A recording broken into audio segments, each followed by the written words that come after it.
Speaker, I rise in support of H.R. 5497, the Burma Act, which would provide badly needed resources to civil society actors in Burma and impose sanctions on the Burmese military for upending years of progress, democracy, and human rights for a self-serving and brutal agenda of repression and violence. Before we get into today's show, I just want to add a quick reminder that any donation given to our nonprofit, Better Burma, will be shared directly with those in Myanmar who need it most. Any and all donations make such a difference right now. Go to insightmyanmar.org/donation if you would like to contribute, or stay tuned to the end of the episode to hear more options. With that, let's get on to the show.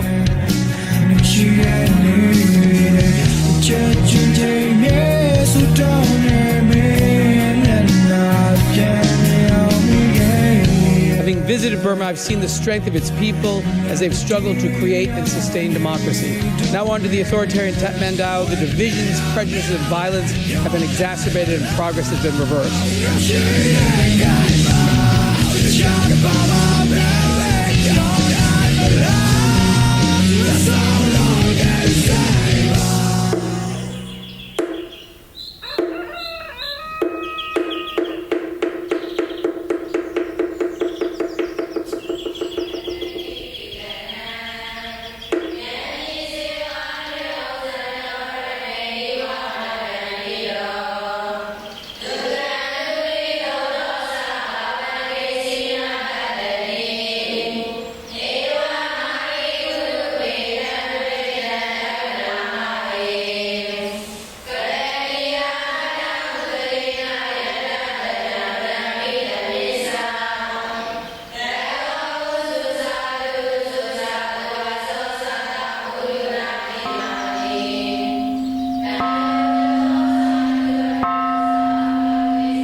Welcome back. Today we're going to be talking about the Burma Act, which very recently passed the US Congress and I believe is still awaiting signature from President Biden. And we want to make sure that people know exactly what this is. We want to make sure that people know what it isn't. We want to contextualize what's going on to make sure that everyone's operating on a clean informational slate. And I've got a very special guest today to discuss this. So, Mike, if you could tell our audience who you are and what you do. Sure. Yeah. Thanks so much. I really appreciate this opportunity. So hello, everyone who's listening. My name is Mike, and I got involved in Burma advocacy about 20 years ago when I was an undergraduate. Worked for a few years at U.S. Campaign for Burma before the sort of opening, doing Congress advocacy around Congress in Burma. For the 10 years of sort of opening or quasi-opening, whatever you want to call that, visited Burma a lot, stayed interested, but really wasn't working on it from an advocacy side until this coup happened. But basically, since the coup, I've been spending almost all of my energy trying to pass this thing called the Burma Act. So I've been able to, advocate about it and really hear about it, learn about it from lots of different angles, from the way the State Department is looking at it, from the way that the Congress and the two different houses are looking at it, how it's viewed on a grassroots level. I've been sort of Burma Act all the time, 24 hours a day. So happy to be able to chat about it a little bit here on this podcast. So yeah, thanks for having me. No worries, and we're very lucky to have you, like someone who has that special insider perspective on this. So let's then take advantage of that and let's contextualize what it is that we're talking about. So when did the Burma Act first get proposed to Congress, and what were the initial hopes for it? Like what was it designed to achieve? Yeah, that is an excellent question. So you might know that the U.S. Congress works in legislative cycles of 2 years. This Congress that we're just ending is the 117th Congress of the United States of America. We're about to enter the 118th Congress of the U.S. And so in the previous Congress, there actually was a Burma bill. That was before the coup. That Burma bill focused on limiting the power of the Burmese military and providing aid to certain civil society groups, actually very similar to what this Burma Act focuses on. But it was around the Rohingya. It did have a lot of language around the Rohingya and other ethnic groups and the sort of struggles with the Burma army. It never passed, largely because of the Mitch McConnell, who is close friends with Aung San Suu Kyi. He didn't want a big piece of legislation kind of targeting the military because of the way it treated the Rohingya passing, simply because he thought it would reflect poorly on Dasu. So that is the sort of origins of this particular piece of legislation. However, after the coup, the Burma Act was really updated and went through many, many different iterations before finally passing as part of the National Defense Authorization Act, which is what just passed. And so this kind of revamped version of the Burma Act that is really rewritten in order to take into account the post-coup situation, that was first introduced in October of last year to the U.S. Congress, but it had been being drafted for much, much longer. And we really started talking about it almost immediately after the coup. So there's a lot of internal drafting. Then it was introduced to committee, then to the floor of the House, the floor of the Senate, or actually never reached the floor of the Senate. But anyway, so it's been a long time coming, I think is the short answer. And the skeleton of it was the Rohingya Genocide Determination Act, but it's a very different bill that ended up actually passing just the other day. Okay, so you've opened a lot of doors in a very short space of time. So we've got a lot of different directions that we're going to investigate here. So first, Sure. Let's look at the Rohingya thing. So the United States, the Secretary of State Anthony Blinken, a while back, officially on behalf of the United States, recognized that the military's actions in Rakhine State constituted genocide, which is not something that the US or the international community throws around lightly. It is a very controversial word. We see the ongoing controversy with regard to, for example, the Armenian genocide. And so that was quite a substantial step, I think, on the part of the United States. Was that connected to this ongoing bill? Yeah, so I believe it was. The bill would have forced the State Department, which Blinken is the head of, right? He's the Secretary of State, to make a determination about whether or not what happened in Rakhine State constituted a genocide. And so I believe it did provide pressure, but it had not become law yet. So it didn't provide the legal basis. It didn't force him to do it. It wasn't a law forcing Secretary Blinken to say that. So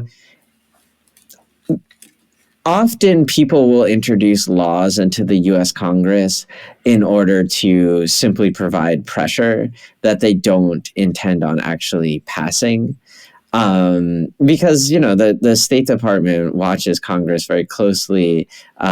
Congress, basically, we say in the U.S., they have the purse strings. So they decide what federal agencies are funded and how they're funded.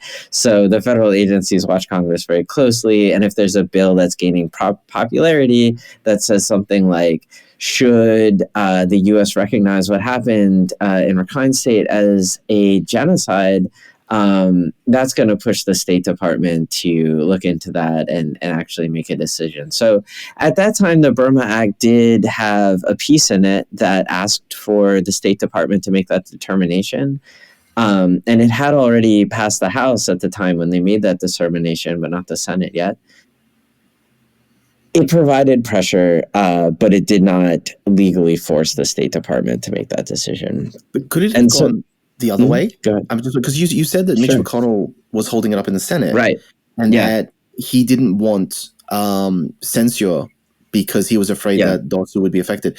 Is it possible that the State Department came out and said, we're going to proactively declare this a genocide so that Mitch McConnell doesn't have that excuse to hold up this bill? Or is that unlikely? I wish the State Department was that concerned about passing the bill. I didn't feel like I saw a ton of effort from the State Department to push this bill to get passed. So I do believe the pressure was going that way. But I think you're right that the knock-on effect of that was that that probably helped McConnell come on board, right? Because it was already determined to be a genocide. So that whole part of the bill, which was really I would say one of the major aspects of the original bill as it was introduced into the House and the Senate on October 5th of last year. Once that was already taken care of, it was much easier to get Senator McConnell on board. So you're right. That was definitely an effect of it. Was the State Department that calculating? I wish, but I kind of doubt it. Okay. So that's not how they operate. Maybe sometimes, but definitely not on this bill. Okay. So then let's sort of examine this, because the internal politics may not be particularly relevant to the average Myanmar person, but they are still fascinating in and of their own right. And secondly, important to understand for people who are following the political process and are trying to develop a better understanding of how to actually get things done in foreign countries. So in the United States, correct me if I'm wrong, the bill first goes to a committee of Congress, and they have to approve it before it's even sent to the House of Representatives. Is that correct? Yeah, okay. Excellent question. So yes, bills are first introduced into committees. This bill, the Burma Act, was introduced into two committees simultaneously. It was introduced into the House Foreign Relations Committee, and it was the House Foreign Affairs Committee, and the equivalent committee in the Senate, which is the Senate Foreign Relations Committee. And it was introduced into both of those at the same time. And yes, so those committees are members of Congress who are concerned about foreign affairs. They've been appointed by their party to sit on that committee and make decisions about which laws related to foreign affairs are going to enter the floor of the Senate for a full vote. In order for them to leave the committee, there's also a vote. And so you need, because the Senate was 50-50 in the 117th Congress of the United States of America, you needed a Democrat and a Republican to agree in order to get a bill out of committee. And so that was part of our problem in the Senate. In the House, both Democrats and Republicans agreed that the Burma bill was a good bill. We easily got it out of the House Foreign Affairs Committee. But in the Senate, and again, this is because of Mitch McConnell's sort of unique relationship to Myanmar. For those not from the U.S., Mitch McConnell is the head of the Republican Party in the Senate. Because of his unique relationship to Myanmar, he didn't see it in the same way that the Republicans in the House of Representatives saw it.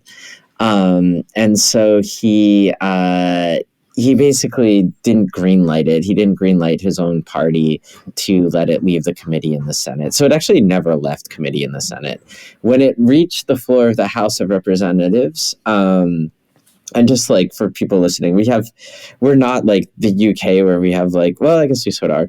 We have two houses, right? Like we have the upper house and the lower house, although they're supposed to be equal power. The House of Representatives is our big one. Right? This is 435 people. It's a much more democratic institution than our Senate, which only has 100 people, 2 from every state.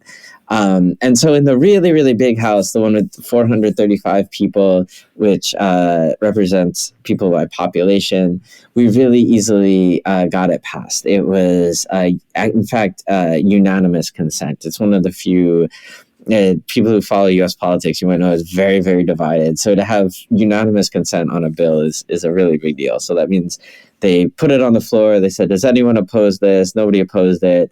Bam, it becomes law. We did that in the House. It shows like real strong bipartisan agreement. But in the Senate, we were never able to do that. Not because Democrats and Republicans didn't agree. You know, as I met with office after office in the Senate, like I do think Democrats and Republicans largely saw and continue to see Burma through the same lens. It was really because of Senator McConnell, who really is like his Burma politics are just sort of like very focused on Aung San Suu Kyi and very focused on what we might consider sort of like the NLD old guard or something. And so that because of that, McConnell has often referred to Burma as his pet issue. And because this is his pet issue, none of the Republicans in the Senate would go against him. So it held up the law in the Senate for quite some time, actually. I mean, it just passed now, right? And the coup was nearly 2 years ago. But then what? I'm just curious with like the political sort of behind the scenes stuff. Why did this not hold it up in the House? Right. Yeah. Because so our politics and our political institutions are divided in many ways, right? You know, the American democracy.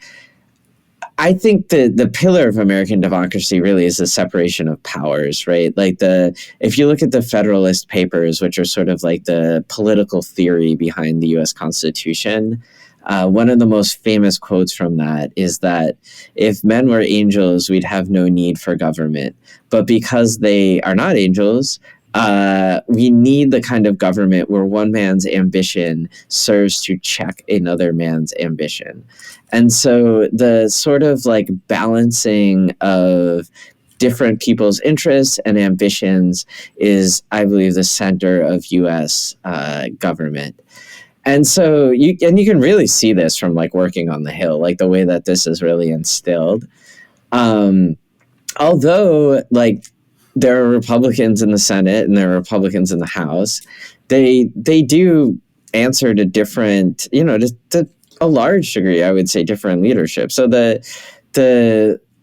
House leadership of the Republican Party did not agree with Mitch McConnell that the most important thing is Aung San Suu Kyi when you think about Burma.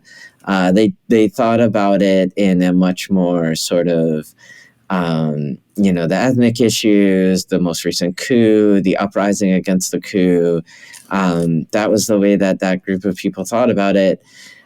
In the Senate, I would say most Republicans also thought about it in terms of ethnic issues. Again, think about Myanmar in terms of ethnic issues, in terms of you know, the most recent coup, the uprising against it, and really kind of see Aung San Suu Kyi as a back burner. But in the Senate, they need Mitch McConnell he's the leader of the Senate Republicans. So they need him for committee appointments.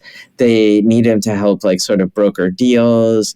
And so going against him on something like Burma, which is one, his pet issue, two, like very, very low priority for the United States, like they wouldn't get anything out of kind of being a hero on this, and so they just, it was too much political capital to go against the leader in the Senate, or in the House you like didn't have that problem, right? Because the Republican leadership agreed with Senate Democratic leadership. And I want to just touch on that because it's very low priority for the United States. It's very low priority for the West. But there's a lot of contention about that statement, in the sense that it seems simultaneously that there are positive pressures not to take action in Myanmar, partially because it's on China's doorstep, and simultaneously very strong arguments to be made for why the West should be heavily invested, considering the United States is an ally of India and a Chinese puppet state on India's eastern border, as well as Pakistan, a Chinese ally on the western border, is definitely something that the Indians would be very concerned by. Having a Chinese puppet within, or I should say, another Chinese puppet within ASEAN is something ASEAN should be deeply concerned by. Having another dictatorship in ASEAN is something that ASEAN should be deeply concerned by. Like, there are a lot of factors even before we get into the issues of resources. Jade is something that doesn't interest the West. China's very interested in that. But when we look at, I think it was tellurium and another rare earth metal that's being mined in Kachin, which is of great value to a lot of industries that the West relies on, a lot of electronics and technology industries. It seems as though there should be very good reason for Western powers to say, we want Myanmar to be free and democratic. We want it to be open for business. We want access to the fossil fuels. We want access to the shipping lanes. We want access to just the resources in general and the manpower. And we want a country that is a stable democracy in the region to keep China at bay, to keep ASEAN stable, to keep India happy. Like, why is this being viewed as so low priority, do you think? Yeah, that's a great question. And so somebody like who within the U.S. government once told me it was medium priority. So I think we can say medium priority. That's probably the right framing. Although I did say low, I would say, the U.S. government's not a unitary entity, right? And so you want to think about the different pieces of it slightly differently. So what do members of Congress and senators, what do they care about? They mostly care about winning elections and keeping power, which is, like, again, not a bad thing. Like, the center of U.S. Democracy is this idea of, balancing different interests. So they're there to balance the interests within their state, right? Mitch McConnell is not in the Senate to represent Burma. He's in the Senate to represent Kentucky. And so, the priority of the Congress exists to govern the United States. So the fact that the U.S. happened to end up like a sort of world power was by accident. It wasn't something that was imagined by the early colonists who designed the United States. And so, that's one thing to keep in mind. So the way that the Congress thinks about Burma is a very moralistic way, actually. They used to really see it as like, okay, this was a place where the U.S. could do some good. We could restore democracy to this place. We have this horrifying government and this wonderful, angelic woman who's fighting against that horrifying dictatorship. And, it's just sort of a moral crusade to help her come to power. And if you read Dave Steinberg's book, he says that Aung San Suu Kyi's name was actually said on the floor of Congress more than Osama bin Laden's name for a certain some years in the early 2000s, which is really quite shocking because he was obviously the center of our foreign policy for a very long time. But this sort of moral crusade played really well. And it was, and it played well with voters, right? To the extent that voters even cared. It was you could have all kinds of different constituencies supporting, right? Like Christians liked it because of the persecution of Christians. The democracy people liked it. Women's rights groups liked it. Sort of people who, ethnic minorities, like non-white people, like then the importance of like sort of elevating people like that as heroes, liked it. So it really like for a long time, like Congress had this very moralistic way of looking at Burma. And then once Burma got democracy or quasi-democracy or whatever you want to call it, it still did definitely stay in that moralistic category, like they it then the Rohingya became the next kind of moralistic crusade. The State Department is very different though, right? Like the State Department it's practical, right? And so the State Department and the administration are going to be more looking out for things like U.S. interests, like what you're talking about. In the Congress, to the extent that interests are represented from Burma, it's really Chevron. Like if you look at the Burma Act that passed, it literally has a piece that says before any company that had an investment in Burma before 1997, like is exempt to certain parts of the Burma Act. That Chevron's the only company that fits that description. Is that still in there, by the way? It is in there. Yeah, it's in the final version that passed. Because I remember even last year they were very hesitant to lay any sanctions on MOGE, right? Myanmar Oil and Gas Enterprise, and Chevron pulled out of the country, as did Total, as did Woodside. Oh, they did not?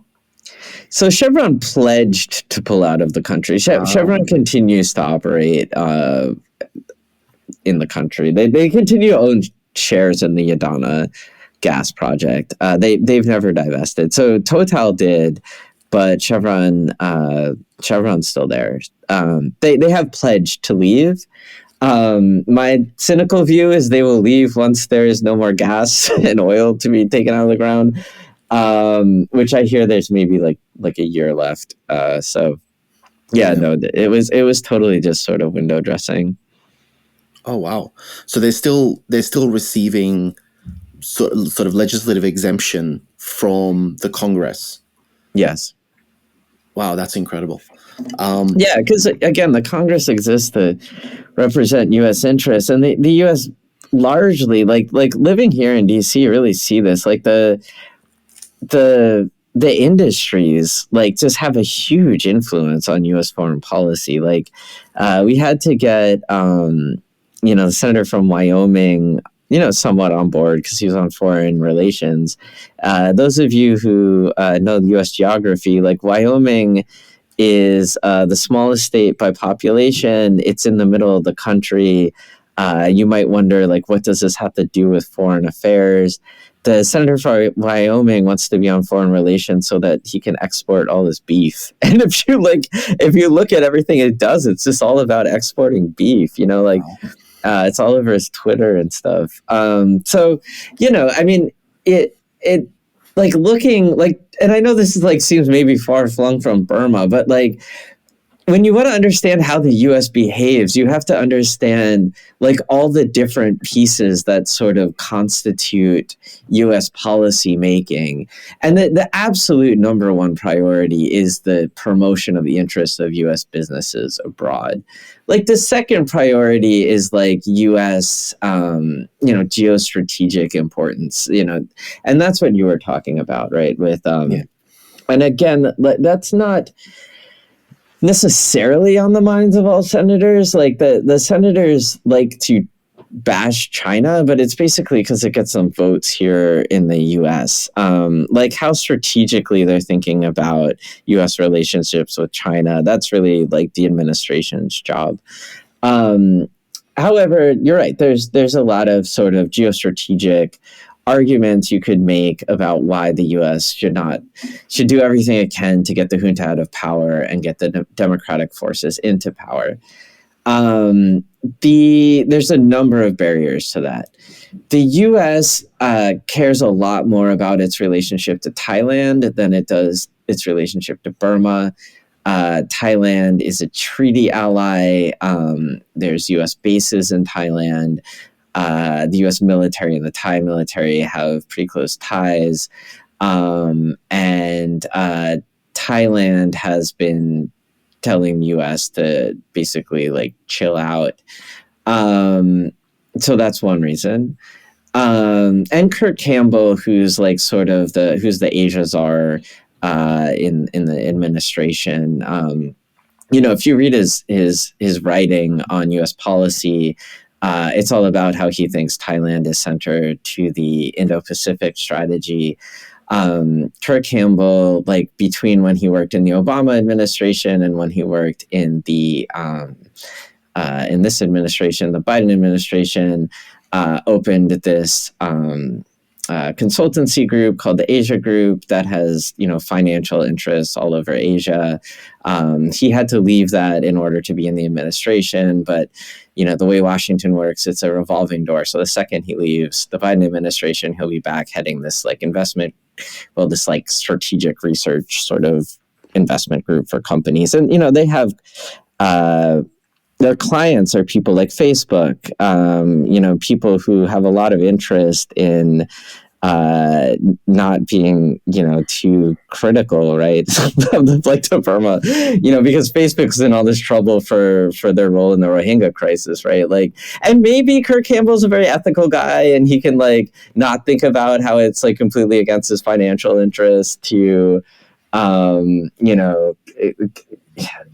I doubt it, right? I mean, it's like, the water that these the really high level like administrators swim in is definitely like thinking about like U.S. financial interests over anything else. So, and Thailand is just like a much more stable financial partner as well as a military partner. So they're going to have a big influence on U.S. policy in the region. I think, though, also another reason is there's just a lot of cynicism and caution about the ability of the opposition forces to actually beat the junta and gain power. And like exactly what would that power look like, right? Like there's sort of like a fool me once attitude that you see with a lot of administrators, where there's so much hope around Dasu and the NLD, but then you had a genocide. So,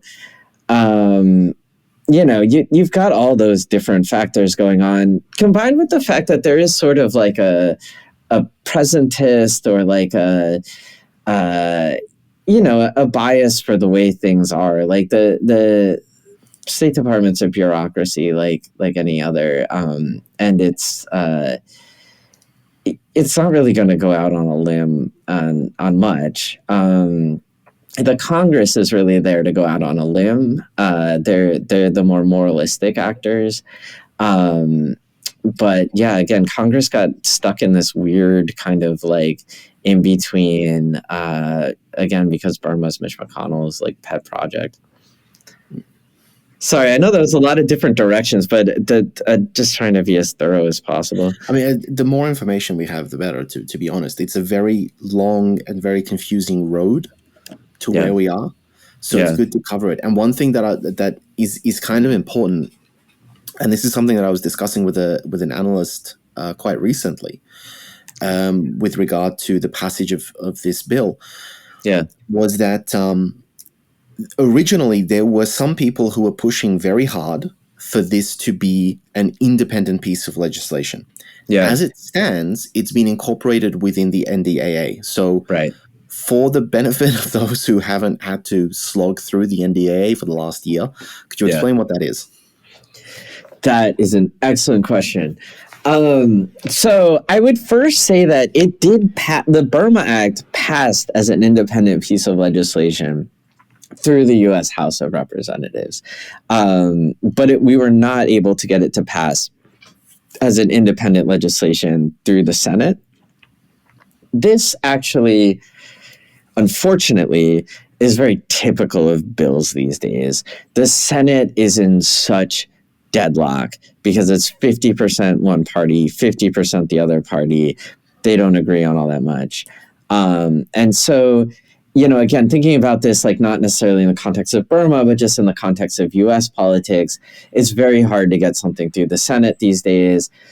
But, the U.S. government has to function, right? Like the House and the Senate have to, for example, pass a budget every year. And there's certain bills that have to pass every year in order for the U.S. to function, or at least they're perceived as needing to pass in order for the U.S. to function. The National Defense Authorization Act is one of those bills. It is passed. There is a National Defense Authorization Act that has passed both houses of the U.S. Congress and been signed by the president every single year since 1961. And what the bill does is it authorizes spending on the U.S. military. And as you might imagine, the parties don't agree on much, but they do agree that we should have a massive military and that it should be well funded. And so everybody knows that this bill is going to pass every year.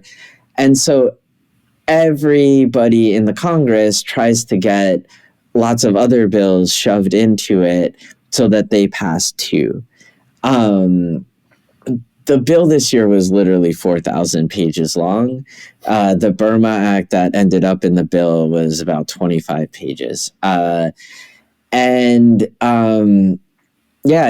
authorizes spending on the U.S. military. A lot of people might get excited and say, oh, wow, does this mean the U.S. is going to spend, give military aid to Myanmar? I know not to the junta, obviously, but to the opposition forces. And it's true, the bill does mention the NUG, it mentions EAOs, it mentions, plenty of organizations that have armed wings. But just because this is in the National Defense Authorization Act, which authorizes spending on the U.S. military, it does not mean there will be any military aid. In fact, it's very specific in the bill that only non-lethal aid will be provided. To the extent that the U.S. has funded the NUG, it's like very small, like administrative things here and there, like through the NED. The reason it's in the National Defense Authorization Act is simply that is the only way to get things passed through our incredibly deadlocked Congress. And so let's just linger a little bit, because the bill currently does mention by name the National Unity Government, the PDFs, the People's Defense Forces, which are interesting, EAOs, ethnic armed organizations. And what's fascinating about this, I think most of the audience is aware of the context, but just in case this reaches a broader audience. So the PDFs and the EAOs are armed organizations who are openly in conflict, usually openly in conflict with the military. There are armed ethnic organizations which are not in conflict with the military that have treaties, but the majority are in armed conflict with the military. And these are not recognized internationally as lawful or as representing a state entity.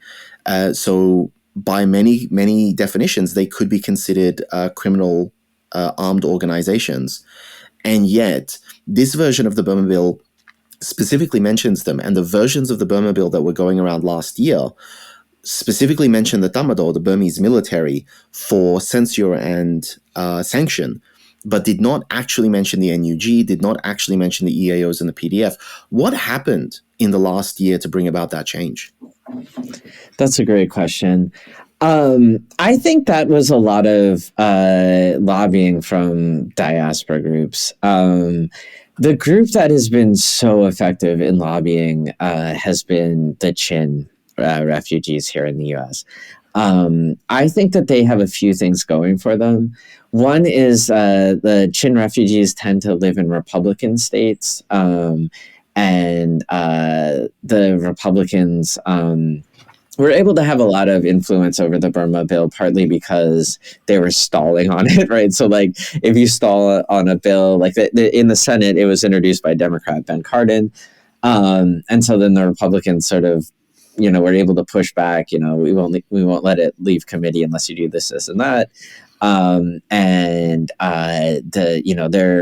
They're Florida, Indiana, Kentucky, Texas, all states with lots of Chin refugees in them, or well, Florida less so, but but Florida has a lot of Burmese refugees in general. And they are, and they're all Republicans who sit on the Foreign Relations Committee. There's 8 Republicans on the Foreign Relations Committee. And those are some key states with senators from the Foreign Relations Committee. I think the reason like Kachin, Karen are able to have the kind of influence that they have is because they are Baptist. And the Baptist Church has a lot of influence over U.S. policy. It's a very big religion here in the United States, especially in Republican states. And so, they're able to sort of integrate into those networks. And, the American Baptist sort of lobbying wing took on the Burma Act as one of their priorities. And made recommendations about the language change. I think that was a key factor. I think also like other factors, just being sort of, the U.S. agencies that, operate on the borders and stuff, hearing more and more that is the way to get aid in these days. But I would really like, emphasize that any aid and first of all, simply them being named in the Burma Act doesn't mean that they actually are going to get aid. There's a whole nother process of allocation that has to happen next.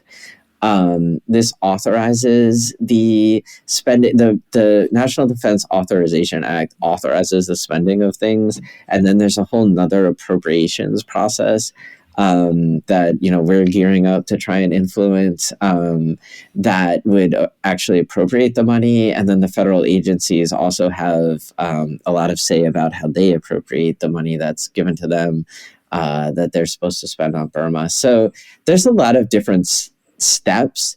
And to be totally honest, even like best case scenario, not all that much money or training is going to reach these groups. But it is significant, like you're saying, it's politically significant that the U.S. is recognizing that.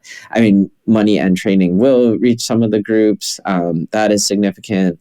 I think providing humanitarian aid across border, even though the U.S. has a history of doing that, especially across the Thai-Burma border, is still a risky thing to do, and it still is significant that the U.S. is willing to do that. And so, yeah, I think it's mostly a reflection of American politics and where people from Burma live in the U.S., and then a little bit of a reflection of the sort of federal agencies learning more about what's happening on the ground. Okay. So then let's look to the future, because then this has been a very, very long time coming. It's gone through a lot of changes. It's done a lot of things. So unfortunately, there's already going to be widespread misinformation about, as you say, this prediction that, it means the U.S. military is going to come in, or the U.S. military is going to start giving lethal aid. So what can happen? And these are two different things. What does the bill allow to happen? And what is likely to happen? Yeah. The bill authorizes a lot. It and a lot of things that the sort of movement has been asking for. The original Burma Act so many copies of the Burma Act, but the strongest version of the Burma Act that was ever passed the body in the U.S. Congress was the version that was in the House version of the National Defense Authorization Act. The Senate version of the National Defense Authorization Act basically is what ended up becoming law. So, but that one had MOGE as mandatory sanctions. This one has it only as discretionary. So it opens the door for more advocacy around that. I think the biggest holdup on that is actually, again, Thailand. It's this geopolitical thing, but it's great that they actually named MOGE. I know Chevron did not want that, and there was a lot of lobbying to get that in there. So, and we were surprised to see it in there, to be honest, when it got to the final version. So that was a pleasant surprise. So from an advocacy point of view, that is an important thing to emphasize. There is a somewhat extensive sort of sanctions section. It calls for the sanctioning of senior members of the SAC, which the U.S. has already done. But I do think this provides pressure on the Treasury and the State Department to expand that list of people, and expand ways that they sort of limit the money going to the SAC. And so the sort of first two bullets of the sanctions section, are the mandatory sanctions, and then there's a number of discretionary sanctions. The mandatory sanctions basically take a lot of things that the Biden administration already did and codify them, and provides more pressure to an expanded list, basically, of people from who have senior positions in the SAC. That is significant because it does provide pressure on the federal agencies, again, like State Department and Treasury, who are the two agencies involved in sanctioning. Their funding is reliant on Congress, so they look very closely at Congress's guidance. Another piece, as you said, is it makes very clear that it's U.S. policy to be working with, and then it's a whole list of kind of members of Burma's democratic opposition, the NUG, the NUCC, the CRPH, it says the CDM, the Civil Disobedience Movement, it says EROs, which I thought was interesting, ethnic resistance organizations. And so, that is significant because it's a statement of that the U.S. policy is to work with those organizations. It's very specific that we can't give humanitarian aid that in any way goes through the Tatmadaw, through the junta in any way. I think the other kind of significant bucket, other than kind of the two I've talked about, is the humanitarian aid, which again, the organizations you mentioned are mentioned. This will, I believe, push the federal agencies to kind of put more attention on it. But this is also a place where more advocacy is needed. And I really think the next piece of advocacy is that, or what I'm going to do next anyway, is spend a lot of time with the Appropriations Committee trying to convince them that we need to appropriate more money to Burma. One of the kind of stop-ups there is the State Department and USAID say that even if they had more money, they wouldn't know where to spend it.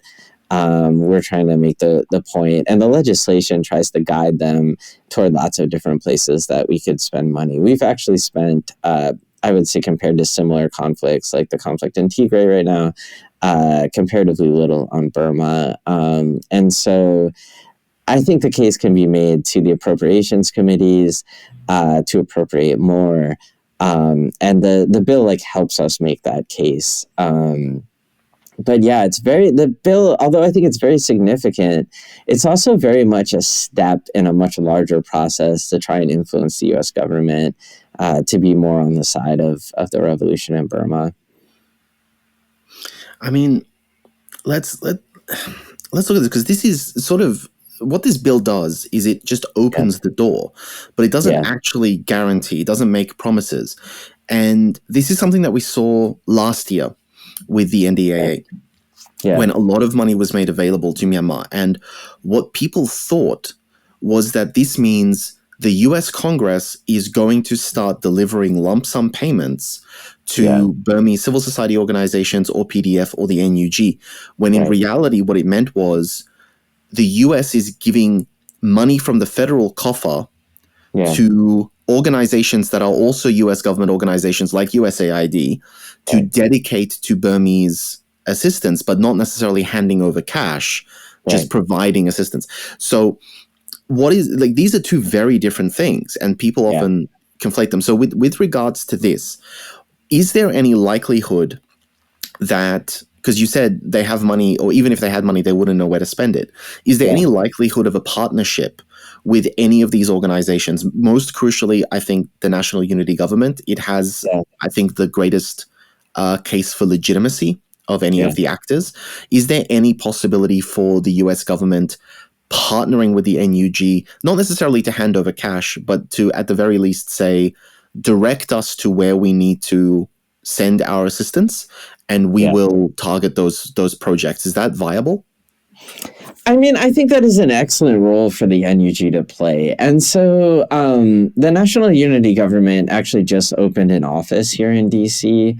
And the one of the groups of people who were present was the National Endowment for Democracy, who funds a lot of things on the border and is, working with the NUG here. And in that sense, like, there is a degree of at least conversation about direction for spending to go.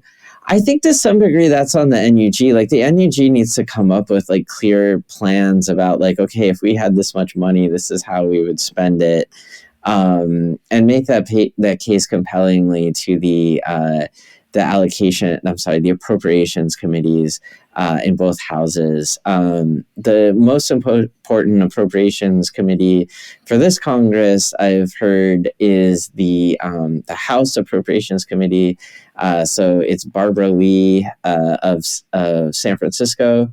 There's lots of Burmese people who live in San Francisco, so I've been reaching out to them to reach out to Barbara Lee with some success. But yeah, I mean, there's definitely a possibility for that. And by that, I mean, like, the NUG working with the US to at least direct funds to a very small degree that is already happening. It's really just about amping that up.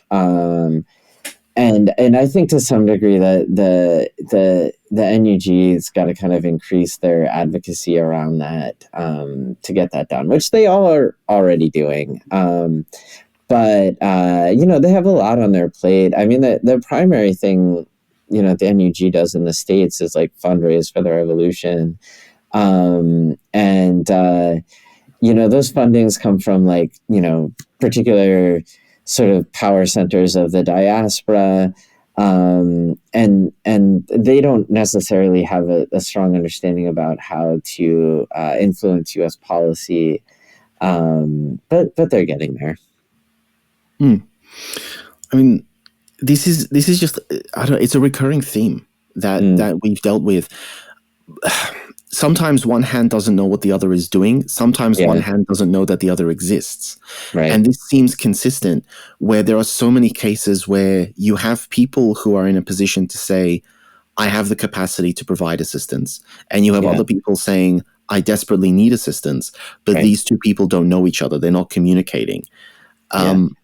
So is there anything we can do? Because the U.S. system, the U.S. bureaucracy is intense. Like, it is. Yeah. It is imposing, to say the least. Sure.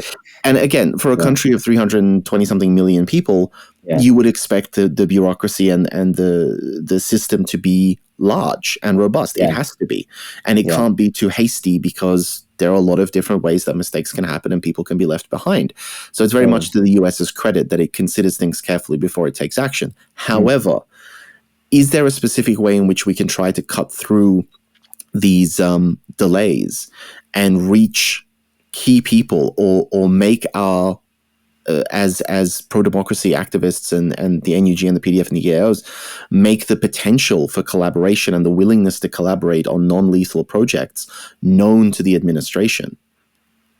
Yeah. So I think there's two tracks to that.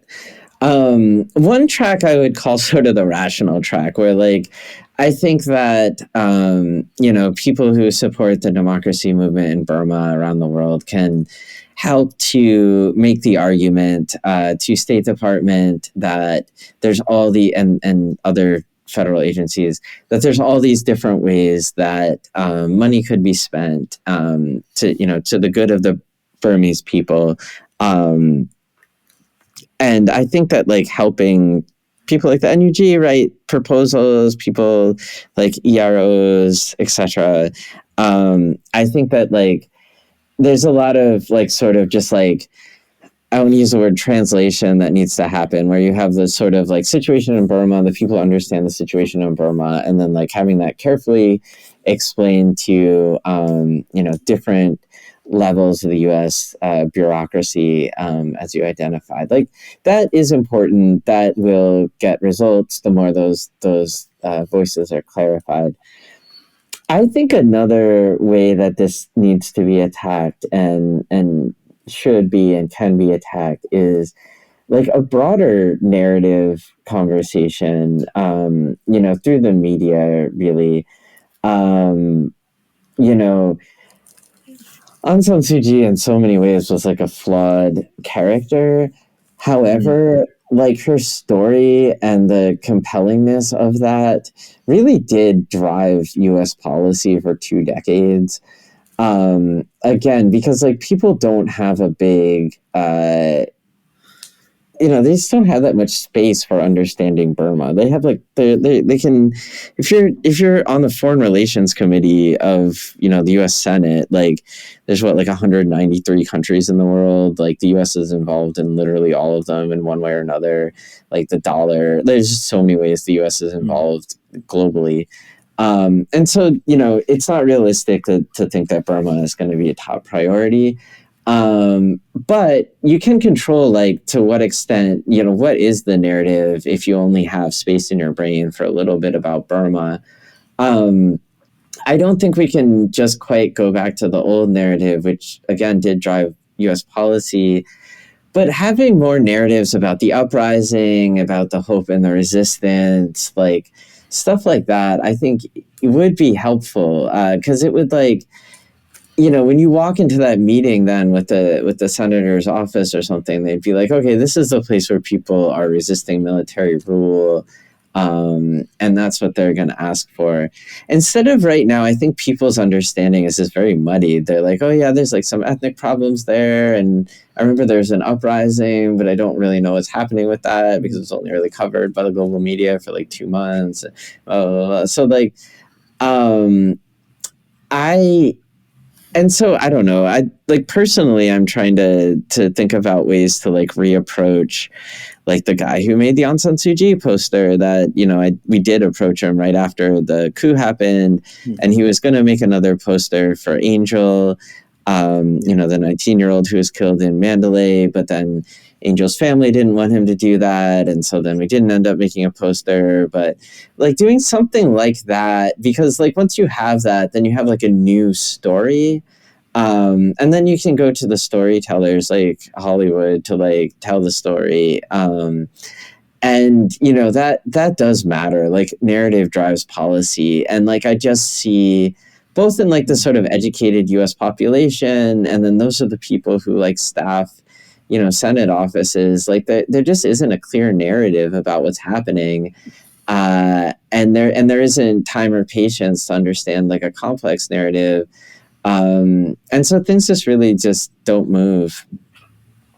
And I'm glad you mentioned narrative. Like I personally am a big fan of the concept of narrative and the importance of narrative, because it's occurred to me, as it's occurred to many people, even if you're telling someone a thing that happened, a thing that you saw, you tell it as a narrative. When you explain history, we tell it as a story, as almost like a children's bedtime story, skipping over a lot of nuance. And everything that we know, every understanding that we have of things that have happened or that are happening, or the way we imagine the future, is in this narrative format. So the way that the story is controlled is important. And you brought up Angel, and or Jason, and she I think is a very good example because I was confused initially. So Jasin, for those who are not following, I believe it was the 3rd of March crackdowns in 2021, and she was 19 years old. She's from Mandalay. I think she was a Taekwondo black belt as well, and she was at the protests, and she was shot in the head by a sniper, and she died. Now, she was buried reasonably quickly, and she was killed on the Wednesday. She was buried on the Thursday. And what was really strange to me was that on the Friday, the military broke into the cemetery, forcibly exhumed her body, removed the bullet fragment, and then reburied her body under concrete, which they poured, and they desecrated her burial in the process. And they went on the 6 o'clock news to claim that they'd removed these bullet fragments, and they have determined that the military were not responsible for shooting Angel. And this was really traumatic and horrific, as you can imagine, particularly for her father, who was the one pressured by the military, very likely at gunpoint, to give them permission to go in and exhume her body, until it was explained to me much later that the reason this happened was because Jasin was ethnic Chinese, and her death blew up on WeChat, or rather I should say Weixin, in China, and it caused a phenomenal public outcry. And that's why the military was so pressured to take extraordinary action to try and shift the blame away from themselves. So it really goes to show how narrative in one country can drive immediate response within Myanmar from the military themselves when they start seeing the floorboards cracking under their feet. So I think it is incredibly powerful. But then the question becomes, can we get people to listen? Like, this is a moralistic issue. Like the United States, you mentioned the Chin, are Baptist. Persecution of Christians is not to be too cynical, but a favorite totally tagline, particularly among Republicans. They love this idea of Christian persecution. Come to Myanmar, there is legitimate, decades-long, possibly even centuries-long persecution of Christian minorities in Karen, Karenni, Chin, Shan, Kachin, all these places. We want to talk about defending democratic values. This is a country that came out of a dictatorship to a faux democracy that then slightly strengthened in 2015, that was then further reaffirmed in 2020 general elections. This was a country that was experiencing a capitalist economic boom, external investment, improvements in quality of life and freedoms. This is something worth defending if you are a Western country that continues to go on about the values of freedom and democracy and an open market. Why is this narrative not taking root among particularly conservative American policymakers or establishment figures? It seems like this is all of their buzzwords in one. Yeah, so I think a few things. I mean, one is like, and obviously working in advocacy, so this is my belief of why it's useful. Like, partly is it's simply the work hasn't been done. Like building, like although the Baptist churches like have done some really cool things, including having like at least in the Chin churches, they literally played videos about how to lobby a member of Congress about the Burma Act, which I thought was amazing. And again, like the American Baptists, their lobbying crew did take on this issue, which was also amazing. But you know, and so the work is being done, but there's a lot more work to be done. And I think that you know, the right vision and commitment, you really could make it much more of an issue among those groups. You know, I think that there is ways to re-engage the sort of, I guess you could say the Democratic side, the blue states, like through something like that guy who made the poster of Aung San Suu Kyi. He's the guy who made the Obama poster. He's like very like seen as sort of like an intellectual artist, like leader within the sort of like mainstream Democratic establishment. And so, you know, if we could find a nice narrative for him to do, like, you know, because Angel's parents said that we couldn't use her, like we'd have to use something else. But if we could kind of figure that out, yeah, we'd get a lot of currency from that, I believe.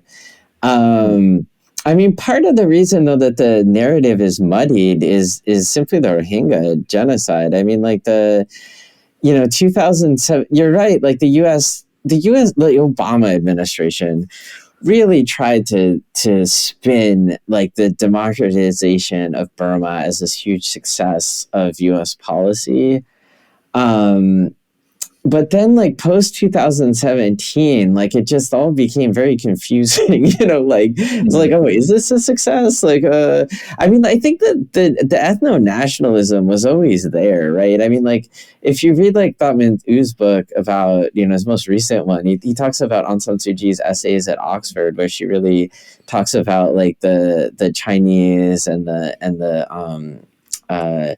who are they? Like the South Asian immigrants and how they were sort of like, tools of imperialism. And I don't think she uses that word, but like it's kind of the way, according to Thotman U, that she frames them. And so, this sort of like sort of ethno-nationalist like strand has always been there, but it was never at the front of U.S. Thinking about Burma until 2017, and then it became impossible to ignore. And then questions about Burma chauvinism and all that became like center stage. And the fact that the minorities, like, do have a lot of, they have more access to influence of the U.S. government than the sort of like, Burma nationalists that live, mostly on the coast. It unfortunately creates sort of a confused narrative because, I mean, yes, like the different sort of, non-Burma groups are struggling for democracy. But then, when you press them, like, what do they mean by democracy? They mean like Karen people controlling Karen land, like Chin people controlling Chin land, Kachin people controlling Kachin land. That's not democracy. It's just another kind of ethno-nationalism, So then it's like, I mean, the narrative just becomes confused very quickly. And then it's like, okay, now you don't have the moral impetus anymore. And so then it's like, okay, what do we got? Okay, you got the geostrategic argument, but then it's like, okay, are we betting on a winning horse? And then that's a hard thing to prove because you have to prove the future. And like, that's where it gets so muddy. But I do, like that's the negative side, right? The positive side is like, I think it is actually getting to coalesce. Like, I think people are again seeing Burma as a struggle against a military dictatorship. There's so much conversation about, the cooperation between the different ethnic groups and the PDFs and just many different forces that are fighting the regime right now. And that is beginning to get heard more and more at the highest levels. And I do think it's a reflection of things on the ground. And I do think like a more positive narrative, a more sort of like, anti-coup narrative, it is beginning to coalesce, and you see that in the Burma Act, as you were saying, like the EROs, the NUG and CDM and other groups are like named in the Burma Act as the groups that the U.S. is allied with. What does that mean materially? Like that's where a lot of pushing has to happen. But I do think that new narrative is coalescing. Okay. I mean, it's heartening, but it's just very difficult to get that message through. And unfortunately, a lot of the press, a lot of the sort of pressure is coming from the diaspora community, which is great. It's wonderful that they've continued to be connected. And when you look at the collective millions of dollars that diaspora communities have raised, especially when you consider the reality for migrant families, worse for refugee families, but migrant families in general often have to restart life from scratch, no equity, no reputation, no nothing. They tend to stay in poorer situations for a generation at least. The economic outpouring that's coming from the diaspora community has been absolutely mind-blowing and overwhelming, which is very heartwarming. But the problem is that ethnic minority groups often don't have a huge amount of pull with media groups, especially with mainstream media groups. Particularly if they speak a minority language, which obviously the Myanmar community often do. So is there a way that we can sort of get media organizations to be more enticed by the story, because politicians do seem to respond to mainstream media. They don't like to be embarrassed in the mainstream media and be painted as inactive on a very important humanitarian front. But the mainstream media don't seem to be interested in this. Is there any way that we can change that?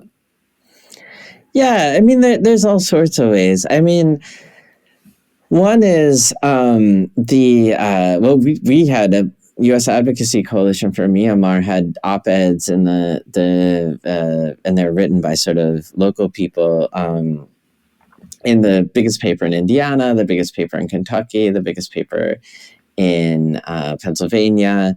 I'm sorry, not Pennsylvania. We tried to do that. We didn't succeed yet, but Florida. Anyway, these places where we were trying to influence the policymakers. And indeed, whenever we had an op-ed, like the office of the senator responded almost immediately and reached out to the person who wrote it and stuff like that. And it that does get their attention. So part of it is like, I think you're right. We want that big national story, but really, when you're dealing with Congress, like all politics is local, and getting an op-ed in in even the major paper, it was like the Miami Herald for Florida, which is a major U.S. paper, is it's somewhat, it's doable, and it's the kind of thing that with a little help, a recent immigrant to the U.S. Should be able to do, and they do want to hear from people in their states for those papers. So that's one way to do it.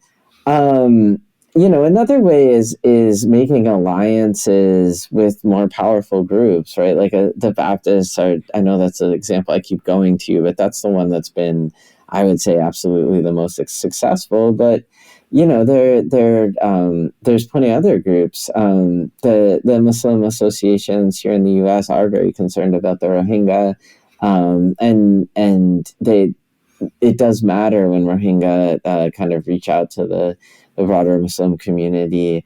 That is also helpful. The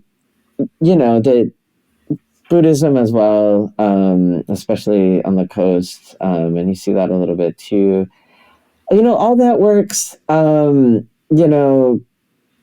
Just pitching bigger stories to the media. I honestly think like Hollywood could get involved like they did before, although I know some people cringe when you say that, but it does help with storytelling. I don't know. I'm just here for what's practical. So I think that's very possible. Like previously, like you had like Bono and stuff like talking about it, and then maybe we cringe when we think about that, but it did help. It did help create a narrative. So, I do think stuff like that is still available to us. We just have to, be a little bit more sleuthy about how we go about it. So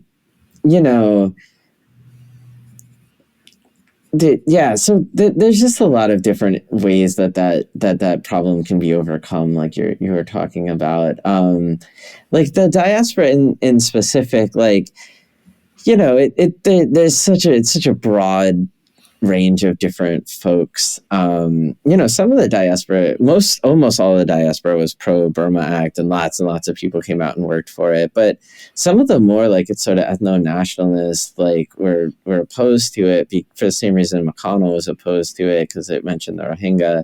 And then the final version of the Burma Act doesn't mention the Rohingya. Like McConnell effectively took them out. Erase them from it. Partly, maybe you could argue, like you said, because the genocide was already, determined as a genocide. But I think also partly because, like, he just, like a lot of the Burmese diaspora just like refused to allow for that word to be, either the word, or they didn't want it to be referred to as an ethnicity. And then they always say, oh, it's just a translation issue. I don't know. So, I mean, there is a lot of that. And so, it's just hard. I mean, it's that, like, to some degree, like of course the diaspora has a very special role in creating Burma policy. But I do think that Burma policy has to be driven, one, by more of it just for practical considerations, right? Like you said, there's like 320 million Americans. There's maybe 300,000 people from Burma living in America. So it's not really enough to drive policy. And then second, just for like justice reasons, I mean, like it should be a human rights driven policy. It should be a democracy driven policy. It should be like a policy that thinks about like general welfare of people and all those things like that. And that those should sort of be the pillars of U.S. policy toward Myanmar, and it should be that because that's like the right thing to do. More than just like who's saying what when, but yeah, how to sort of get to that ends. You just want to think about like who influences who, where does power lie in the United States. Go ahead. Yeah, so it was just the thing that I want to lead on to from here. Yeah, is the obvious question of, other than how can we capitalize on this piece of legislation and get the system and the establishment to actually manifest things, is there a possibility for further legislation as well? Or is the Burma bill going to be seen by Congress as sort of, well, this is it, like this, we've done the thing, we only have one dance move, that's it? Or can we continue and get more through Congress? Absolutely, we can continue. I got a bunch of different thoughts on this. So one is like, Congress, like they run on campaigns. They run on winning campaigns. Like the last thing last thing that's good in Congress is to lose a fight, right? They don't want to be on the side of the loser. They like getting reelected in campaigns is like in their blood. So the fact that we won is so important. Like it creates momentum. It means that we're like the kind of people you want to hang out with because we fucking win. Like that is very, very important. Two, like I would say that like legislation exists for all kinds of reasons. And as I've seen with this Burma Act, like different pieces of legislation get cannibalized and like, end up passing as other pieces of legislation all the time. So simply getting a few bills on the floor, asking for stuff we want can be very important. It can pressure the State Department. It can like end up in another bill at some time.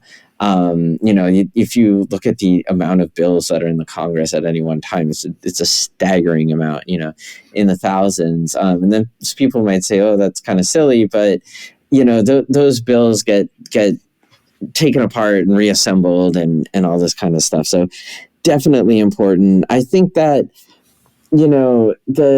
and there's a lot that Congress can do that isn't simply laws. Like we can, have top Democrats write letters to the Biden administration, which matters because the Biden administration is going to care what the leaders of its own party wants. But yeah, I think there's a lot more that we can do with legislation, especially now that we've established ourselves as like savvy enough to like fight this fight for 2 years. I mean, a lot of people thought this was never going to pass. I heard that constantly, like from human rights advocates, particularly from Burma nationalists, like lots and lots of people are like, why are you wasting your time? This is never going to pass. And it did pass. And it did pass because we had a pretty, I think, realistic understanding of where power lies in the United States. And we went to groups like the Baptists because they had power, and they flexed that power and we won. And so, yeah, this is only good. Like if it didn't pass, like we would be starting in January, like trying to pass the Burma bill again. Now that it passed, like there's so much more we can do. Wow. Okay. And so those additional pieces of legislation could sort of combine with this and could help us to drive the types of outcomes, like, I'm not phrasing this well, the Burma bill opened a lot of doors. Oh, and definitely. doesn't guarantee anything. So could we use those additional pieces of legislation to guarantee some of those doors are actually crossed? Yeah, absolutely. Yeah, absolutely. Because one thing like to keep in mind is like, at the end of the day, these laws are written by people, right? And like the people who wrote the Burma Act and worked on the Burma Act, within the Congress, not people like me. Of course, it wasn't the only thing on their plate, right? But it was one thing on their plate that turned out well, like it passed, like they won that fight. And so now the next time you contact them, they're going to be that much more willing to kind of work on the next thing, because they had a good experience with it. So yeah, absolutely. I mean, I could imagine like another bill that let's say that MOG sanctions is the what we want, like, has it in the mandatory category, or I hope that at some point we pass something with a much larger number on it for how much we want spent on Burma. The Republicans have really pushed back against that, but it doesn't mean it's impossible. I mean, now the Democrats will have 51 people in the Senate instead of 50. Like, that means the committees are no longer 50-50 split. That means the log jam isn't going to be as bad. Like, we completely have the support of the Republicans in the House. So yeah, no, I think it actually opens a lot of possibilities. And it's also, again, because a lot of these legislators now had a good experience with the Burma Act.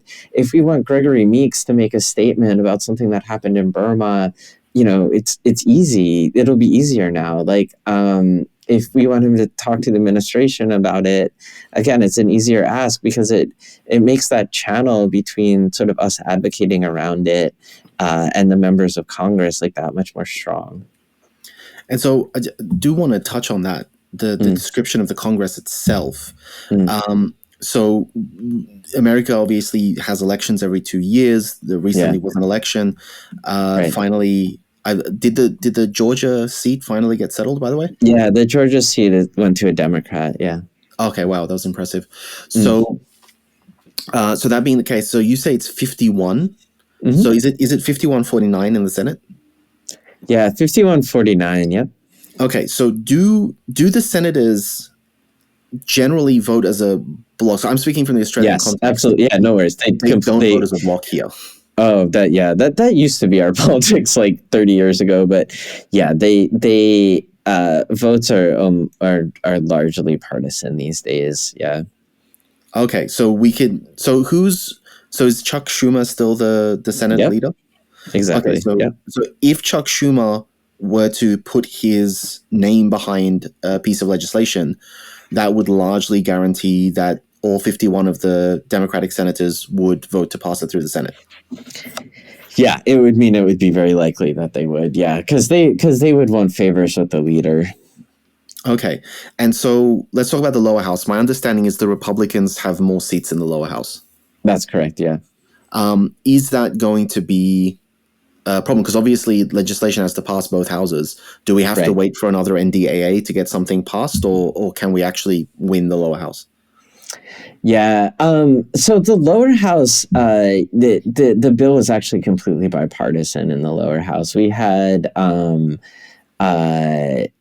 it was introduced with both Democrats and Republicans as the leaders, and even better than that, we had the Democratic leader of the House Foreign Affairs Committee as the lead, and the co-lead was the ranking member of the House Foreign Affairs Committee, which is the highest ranking Republican in the House Foreign Affairs Committee, as the lead. And so they worked together on that. We had another lead on the bill was the Democratic chair of the House Foreign Affairs Subcommittee on East Asia, and the Republican the ranking member of the Democratic the Foreign Affairs Subcommittee on East Asia in the House was also on the Burma bill. So we're lucky that if one of the two houses went Republican, that it was the House of Representatives, as you said, the lower house. Because the Republicans are on board in that House. It's really only the Senate that we had trouble with. Okay, so I don't want to overstate it, but then does this mean that the door's kind of wide open to get a bunch of legislation through? Yeah, the door is open. Yeah, wide open is that's maybe a little bit much, but but it's a good next step. I mean, so the NDAA is every year. To be honest, like still the best way to pass any legislation related to foreign relations is going to be getting it in the NDAA. But the next big piece of legislation is appropriations, which is where they actually like spend the money that things like the NDAA authorizes them to spend. And so that battle is coming up relatively quickly. The U.S. is, even though we're in the 2023 fiscal year, we're still running on the 2022 budget. So hopefully we'll actually pass the 2023 budget soon. But then we also can begin for the next budget bill. And luckily the person in the Senate is the same person for that one. So I mean, there's going to be lots to do. The more people like me, learn about, because also honestly, the advocates learn from this, right? And U.S. Advocacy Coalition for Myanmar, who's I've been a part of, but really a lot of really awesome young Burmese folk around the U.S. have been involved in. A lot of them have been attending meetings with myself and with members of Congress for now 2 years. So they get it. They get the rhythm of how Congress works. They we have happy hours sometimes, and the legislative staff come to the happy hours and we can talk to them, and we're increasing in our sophistication through this process. And so I mean, the more you do, the more you can do. Okay. And so are there any particular people that we want to target, that we want to lobby? Is it more important for us to be friends with Chuck Schumer, or is it more important to be friends with the people on the committees? The committee. The committee is more important. Yeah, because the leader will default to the committee, just sort of out of courtesy. I would have assumed the committee follows whatever the leader tells them to do. Yeah. No. Sometimes, I mean, the leader sort of decides what the party prioritizes. The leaders will very rarely put their name on legislation. But the leader has a lot of sort of behind the scenes influence. McConnell's not on the Foreign Relations Committee, but he did have a lot of influence over the Burma bill. But that was all behind the scenes stuff. That was offices calling offices. And so, the committee chairs are the most important. Okay. And then other members of the committee. Yeah. And are those static, or do they rotate, or what happens with those? Are they ad hoc? No. So they're picked at the beginning of each Congress. I expect the foreign relations and foreign affairs to remain pretty much the same. Although, of course, the ranking member will become the chair in the House because the Democrats and Republicans are switching roles. But the Senate, I believe, will remain basically similar. Okay, so I think that leaves us with a good sort of overview of where we've come from, what we have right now, and where we can go in the future. So I think that's an organic place for us to wrap up. But as is our convention, I want to ask you to just leave the audience with any thoughts or any takeaways that you'd like them to mull over the coming hours and days. Oh yeah, man, great question. That's a really great question. I think that one, like the story of the Burma bill in passing in a way is an inspiring story. A lot of people said it wouldn't happen. But we really worked hard for 2 years and we got it done. And it was because of like really a lot of young people from Myanmar that really came out and worked on it pretty tirelessly. And we're really smart about like who to talk to, who to try to get to exert influence. The U.S. role in Burma, that's a big open question. And it's always sort of weird coming here from the U.S. and looking at it, because you see like people have a lot of hope in what the U.S. is going to do, and then a lot of disappointment when it doesn't do that. I would say the Burma bill is inspiring. It's important, but also temper your expectations. Like this is just a small piece of a very large equation. Unfortunately, it's only going to play a very minor role in the revolution in Burma.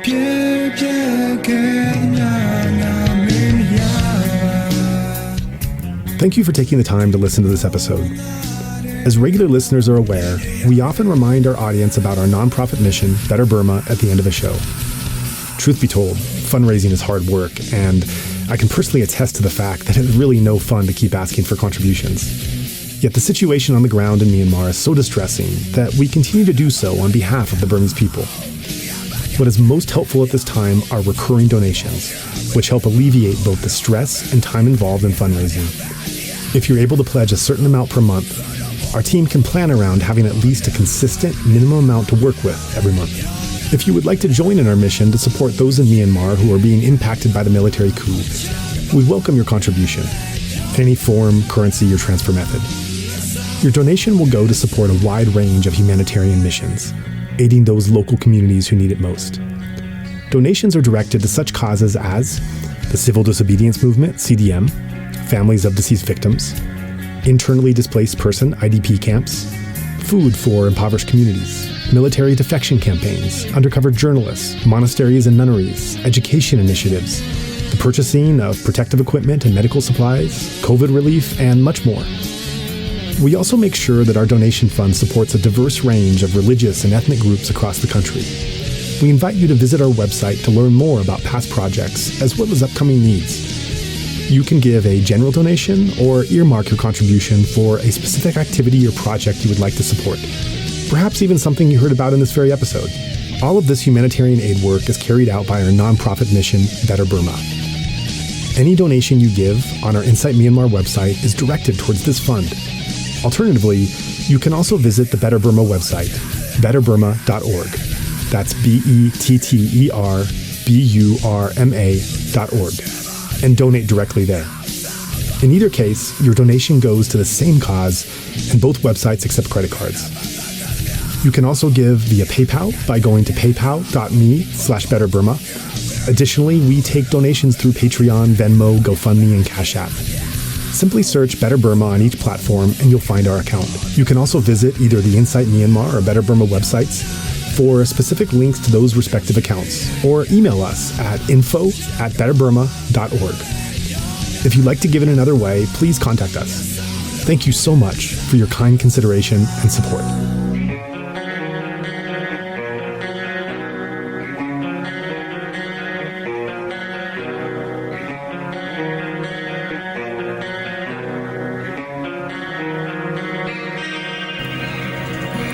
The Rohingya and other vulnerable populations continue to be displaced and assaulted. Journalists are purposely targeted for harassment and violence. The political opposition has faced unspeakable violence and imprisonment.